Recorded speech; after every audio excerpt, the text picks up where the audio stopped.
Hey everyone, Rarity Dash here, and it's time for another reaction request. If you have a video that you'd like me to react to, check the description below. There's a link that'll take you to a Google document with all the relevant information. So we got another death battle today, and much like the last one that I watched, it's DC versus Marvel. But its characters I'm a bit less familiar with, especially one of them.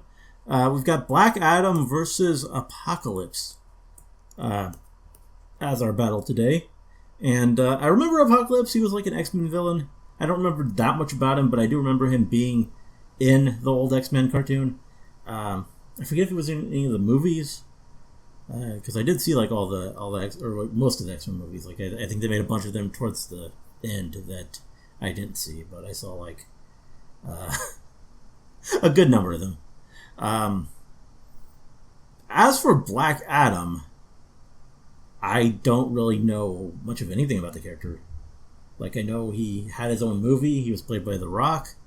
And he's the villain for Captain Marvel. But, like, Captain Marvel, or Shazam, as they call him now, I guess, is not a character I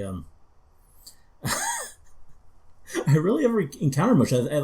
My big experience with DC really is the DC animated universe, and I don't think he was ever really in that all that much.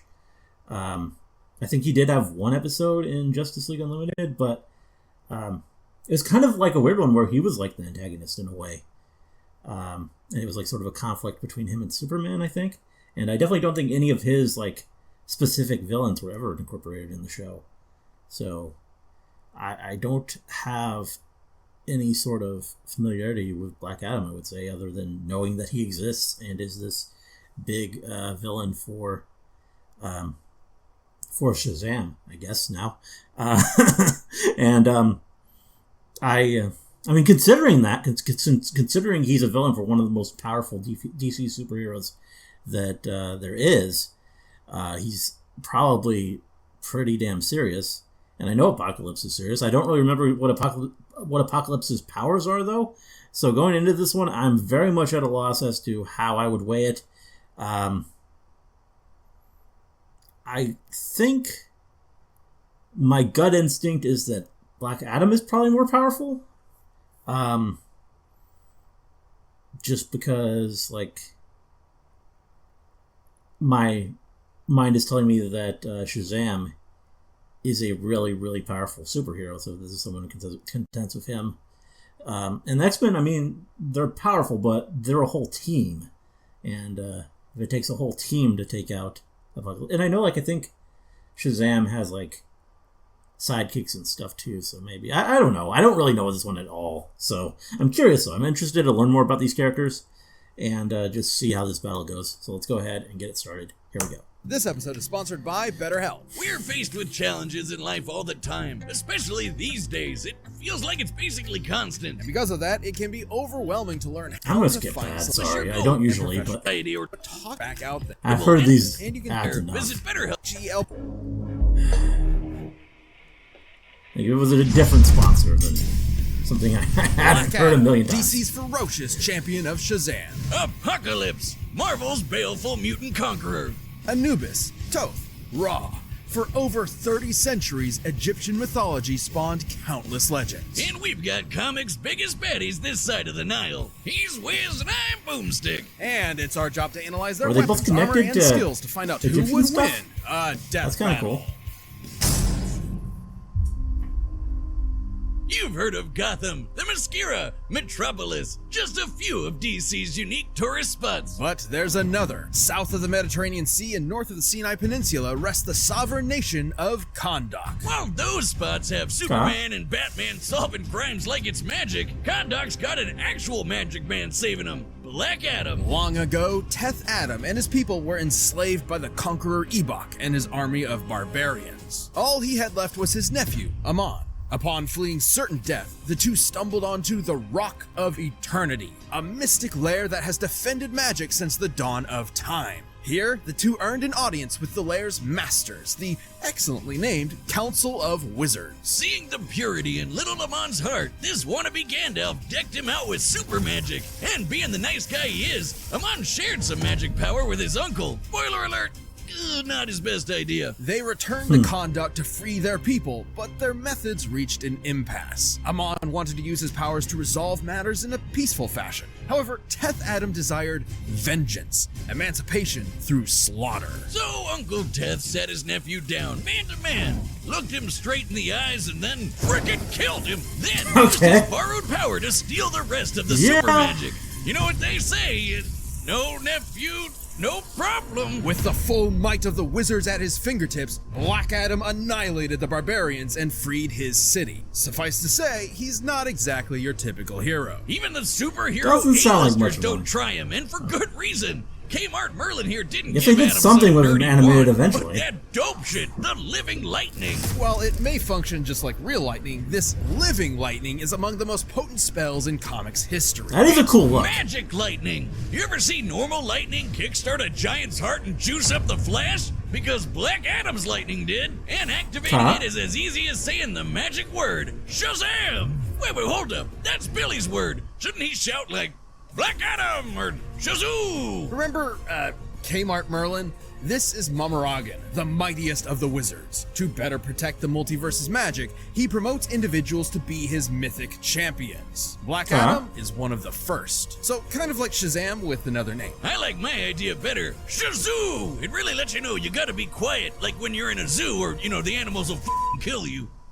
Wait, is that not a real thing? Can I talk at the zoo? But when Teth Adam shouts his magic word, lightning pours from the clouds, transforming him from meager human to wizard Jesus. And vice versa. Simply put, I guess Black that's the way to Adam put is it. imbued with the powers of God. Well, gods, plural, as his gifts come from multiple mythological legends. At first, he got juiced up from the Greek gods. Zeus, Atlas, Herc, all those buff guys and gals. But it didn't really work out though, cause he kinda died. Yet Kahndaq craved for their hero's return. So Black Adam's most devoted followers collected all of his ashes and prayed their hearts out. This time to their own pantheon. Goodbye, muscles, and hello, bird people. Black Adam was reborn, now with the powers of the Egyptian pantheon.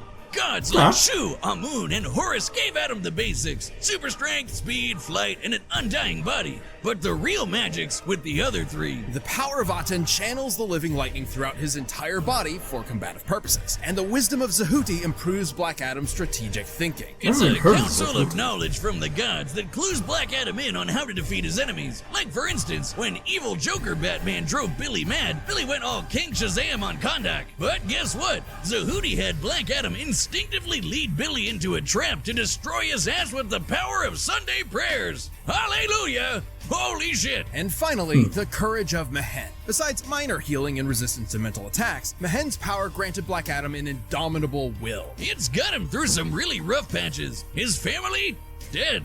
His country, wasted. His wife got revived. She turned to stone. You can knock him down, sure, but he ain't staying there. Mehen helped make Black Adam a non-wavering and decisive leader. The whole world can turn against him, but he would not care so long as Kahndaq is safe.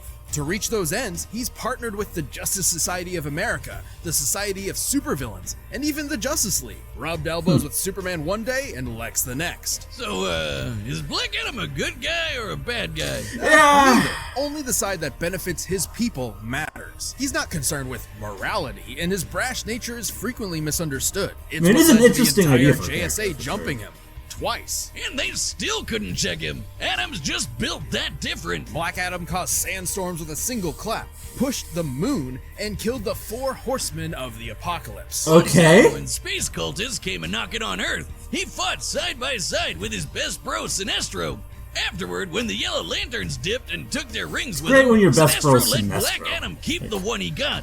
Now that's a bromance. And can I just say, Black Adam makes a mean lightning tiger. He murdered the Council of Wizards and later endangered Mamaragan himself. And the Almighty Wizard's a part of the Quintessence, basically DC's gods who watch over the multiverse. No surprise, since Black Adam effortlessly broke Spectre's body, another Quintessence person. Sure, he's torn off Hawkman's wing and tried to kill Wonder Woman, but through the eyes of his people and loved ones, Black Adam is a hero. A moment's gaze from their idol is all they need to carry on living. So invaders beware, no one's truly safe from the true, savage champion of Shazam.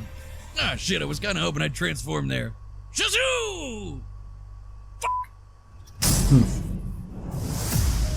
Let me tell you about one of my favorite graphic novels. It spells the end of all days, when madness reigns supreme and order is shattered, mounted upon white horses, death, destruction, pestilence, and famine bring about a world anew. It gets dark as shit, like literally, and I'm there for it. Are you talking about the Bible? What? No, this is a Marvel comic. 5,000 years ago in Marvel Comics, the Egyptian Aqaba tribe birthed something terrible. An ugly child. To them, he can't was a have one of demon, those. like a mix between Great Value Thanos and a box of chalk sticks. So they midnight dumpster babied his ass in the desert to die. Luckily, Baal of the Crimson Sands tribe saw differently. Within this child, he saw a conqueror. He raised him as En-Saba-Nur, the morning light. And above all, he taught him one major lesson. Only the strong survive. Nur became a warrior, same as his peers, but his physical differences made his experience unique. He was stronger, smarter, and hated. Even to these people, he was an outsider. Then the Pharaoh killed Baal and enslaved Nur. Dude had no one left on his side except for this chick who he had a thing for. But everyone he meets apparently just wants ugly people to die, even when he saves their life. Shit, just swipe right, girl. Goddamn. And so he embraced the perceived truth. If he was a monster, he would prove it. Betrayed by all and respected by none, if no one would care for En-Saba-Nur, they would all fear Apocalypse. Long story short, he's a mutant. And not just a creepy looking dude like Beak over the... Oh, God, I almost threw up in my mouth a little bit. Anyway, he's got superpowers and they're on a whole nother level. He has inhuman physiology and intelligence, along with complete control over his molecular structure, allowing him to reshape and mold his body however he pleases. Yeah, but I guess he's too proud to just, turn himself into Jason Momoa or something. With a combination of his not-so-screwed tight tactical brain and prowess, that's a good Apocalypse point. conquered Egypt, leading it into a prosperous age really with an iron fist and an ocean of blood. He'd then set his sights on the very world itself. Just one problem. The world had a bunch of X-Men and Avengers running around stopping his world domination. To accomplish his big dream, Apocalypse needed something more. But that would all change upon the arrival of a certain mutant messiah.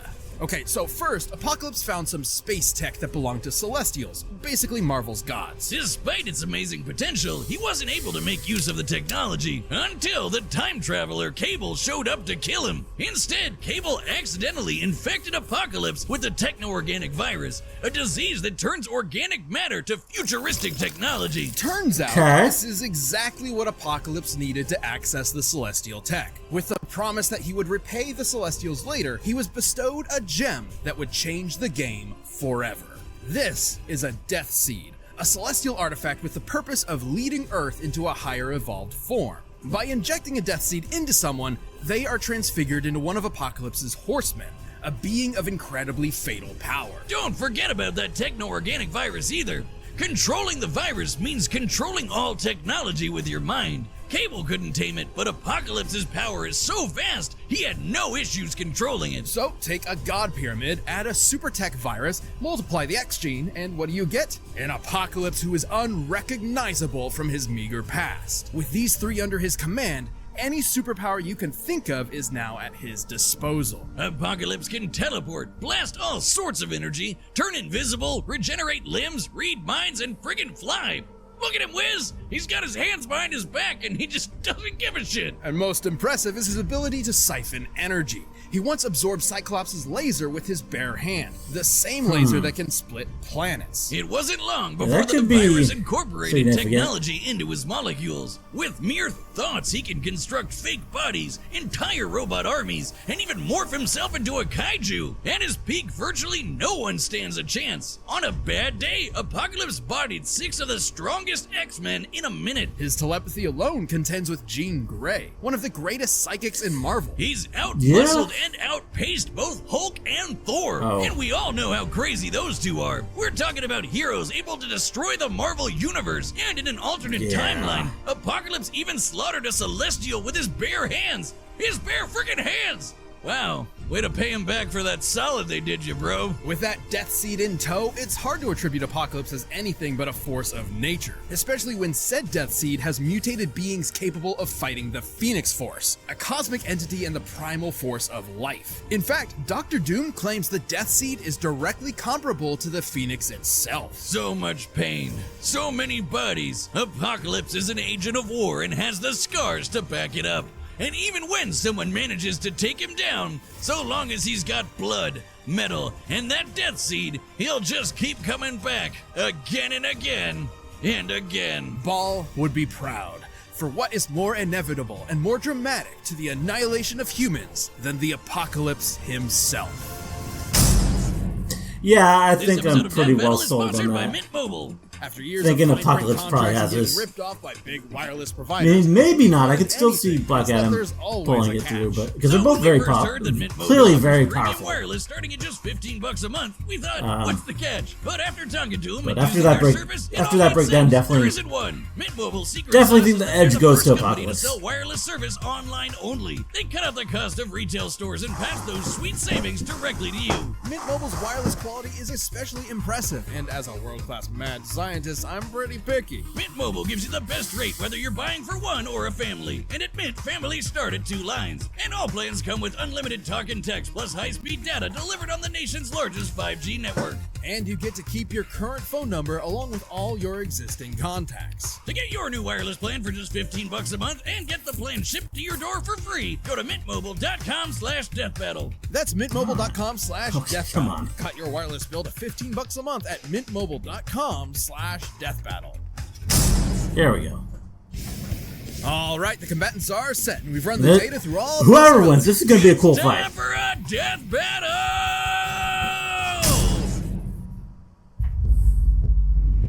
I don't really have one in particular that I'm rooting for here.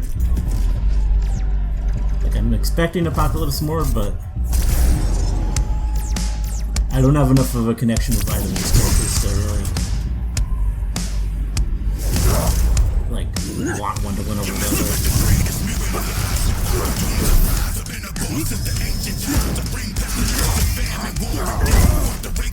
Where's your general, interloper?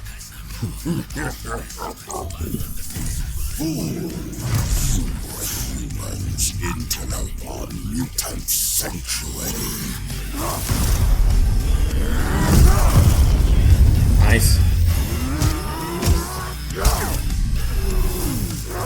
Shazam! Oh.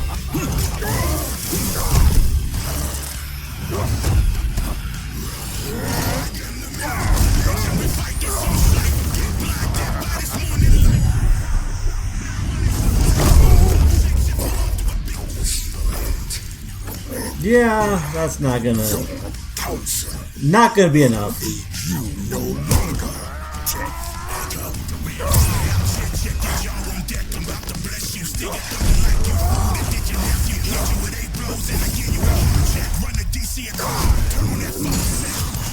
beautiful God. Your kind will learn to fear me soon enough. No, in Sabanur, you will learn to fear me. Okay. Yeah! Oh, okay. For the moon.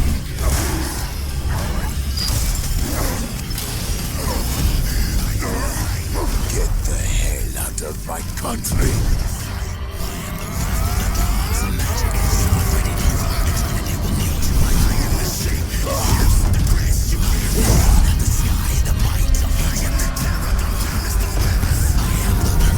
I refuse to relinquish my home to you heretics. Shazam! Huh? Your hubris has failed you, Death Adam. Shazam! Oh, shit.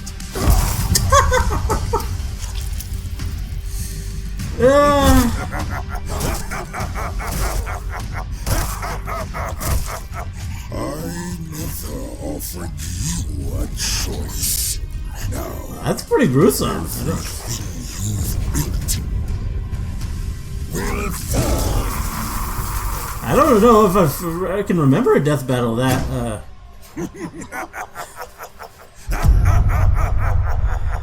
Yeah, this one didn't even really seem that close. I don't feel like anything Black Adam did really. And Sabanur sure brought the apocalypse to Kahndaq. And Dark Hammer, goddammit! Whiz, that's gotta be like, what, $30 whole? Fuck, man. This result surprised us. For what it's worth, both Black Adam and Apocalypse displayed ludicrous levels of godlike ability. Both of their power supplies compared to cosmic beings like the Phoenix and Super Gandalf. And both fought heroes like Thor and Wonder Woman. Right, the victor could not be deduced by strength and speed alone. Rather, it depended on how their abilities countered each other. In that regard, Apocalypse held many advantages. For starters, he could one-up the Living Lightning. For almost any power Black Adam had, Apocalypse had a better version of it, and then some. Frankly, half of Black Adam's pantheon granted him abilities that Apocalypse possessed through his mutant genes alone, notwithstanding all his other abilities from Celestial Tech, the Techno-Organic Virus, and the Death Seed. Well, Black Adam did have something Apocalypse didn't. The wisdom of Sahuti. Big Brain God could definitely clue him in on that Death Seed stuff. And without a Death Seed, Apocalypse would not have fared nearly as well against Black Adam's strength and tenacity. So to win, Black Adam would have needed to figure out how to destroy the Death Seed, but Apocalypse could defend against that and had way more options for his own victory. His telepathy got the best of Jean Grey, and there's no reason Apocalypse couldn't mind-read Black Adam. The courage of Mehen may have safeguarded him from mental attacks, but it never made him immune to telepathy outright. But most importantly, Apocalypse could absorb all of Black Adam's energy powers. Yeah, and turn I knew him right that was back the around. kind of The critical. living lightning may be enchanted, but it is still lightning. It's frequently displayed properties of ionized energy. Thus, there's no reason Apocalypse couldn't absorb it for himself. Plus, it's been shared between people many times before, and the more it's given to other hosts, the weaker the original bearer becomes. Hell, stealing the power of the living lightning is how Teth Adam became Black Adam in the first place. Yeah, so that's a good Apocalypse point. could do the same. By slurping up Black Adam's magic, Apocalypse grew in power while Black Adam got weaker. It was only a matter of time before Black Adam was literally helpless against the end of all things. Black Adam may have been power incarnate, but Apocalypse's wide array of powers and specific counters to the living lightning meant he could rise to the challenge. Teth thought he had him until Noor gave him the boot. The winner is Apocalypse. Well, there Thank you go. for watching. Stay tuned. We'll be jumping into the next matchup next week. But you can always get more Death Battle right now by clicking one of those boxes right over there and by downloading the battle music linked down below. Wait. Is it yours? Okay. Okay, that's kind of an odd thing. When you have a Sonic character going against anyone, that's kind of just makes it kind of weird. But there we go. Yeah, that was pretty cool. I mean, it did feel like a bit of a mismatch in the end, like just in terms of how the battle went. But I mean, it was still a cool fight, and it was interesting learning about these characters. I think that was actually the more interesting thing, was just learning about how powerful these two are, because I didn't really remember anything about Apocalypse, but he's like definitely one of the more serious threats that X-Men faced, I guess.